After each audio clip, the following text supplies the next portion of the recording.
Morning, good morning, good morning. Hey, spot of sunshine coming to you here. To you.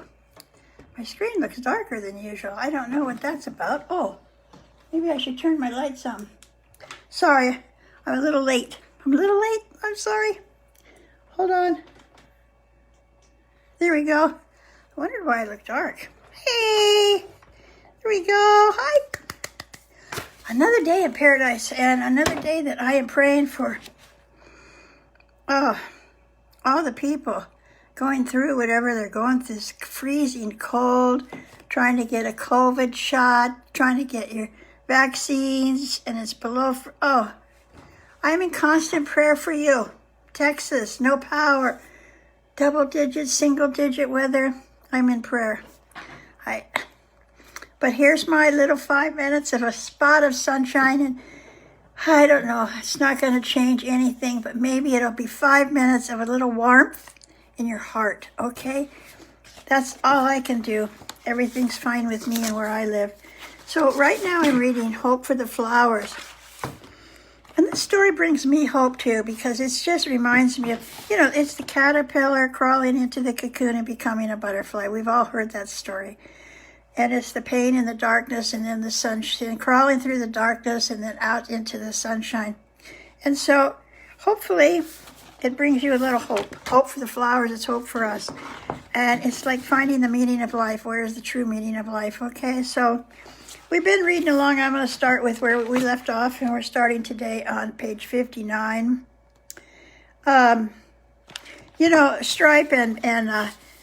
Stripe and Yellow, they're two caterpillars. Yellow is the girl and Stripe's the boy, and they're getting ready almost to go into their cocoons, but they've been traveling around as caterpillars looking for the meaning of life, and they tried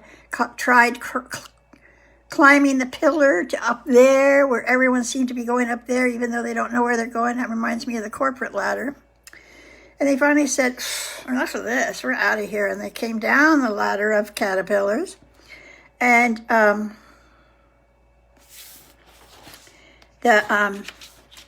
anyway,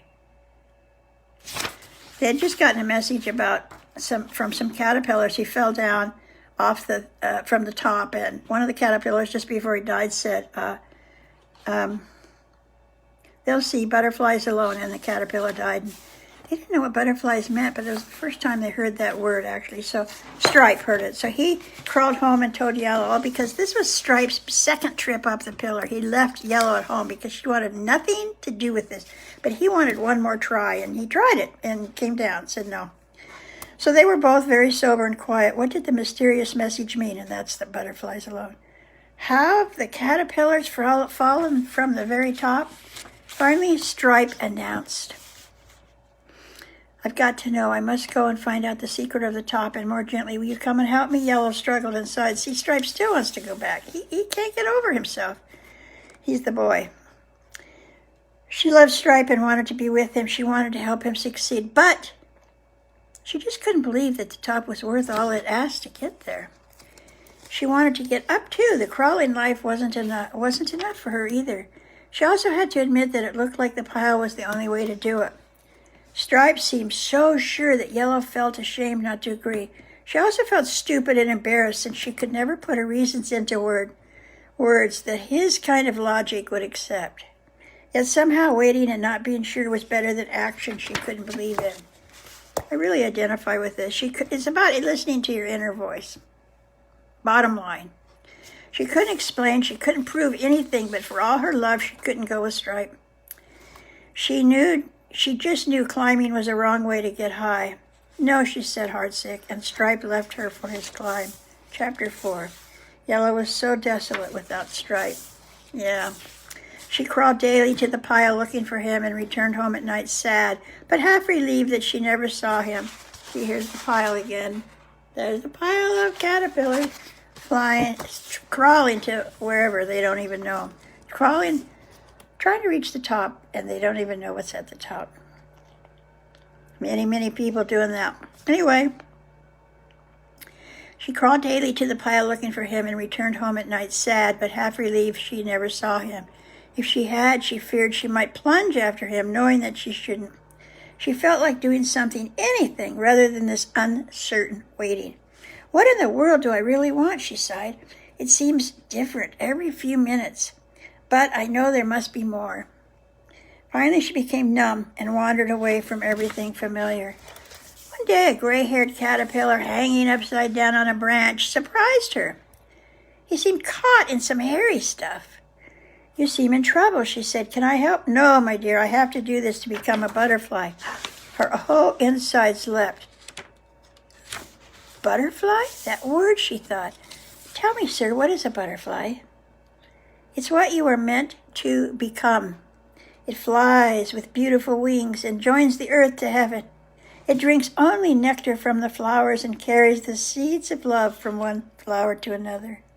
Without butterflies, the world would soon have few flowers. It can't be true, gasped Yellow. Excuse me. How can I believe there's a butterfly inside you or me when all I see is a fuzzy worm? How does one become a butterfly? She asked pensively. Excuse me, this is the important part. You must want to fly so much that you are willing to give up being a caterpillar. You mean to die? Asked Yellow, remembering the three who fell out of the sky. Yes and no, he answered. What looks like you will die, but what's really you will still live. Life is changed, not taken away. Isn't that different from those who die without ever becoming butterflies? And if I decide to become a butterfly, said Yellow hesitantly, what do I do? Watch me. I'm making a cocoon. It looks like I'm hiding, I know, but a cocoon is no escape. It's an in-between house where the change takes place. It's a big step since you can never return to caterpillar life. During the change, it will seem to you or to anyone who might peek that nothing is happening, but the butterfly is already becoming. It just takes time. And there's something else.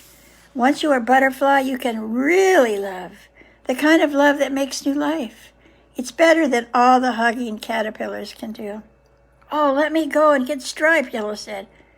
But she sadly knew he was too far away, too far into the pile to possibly reach.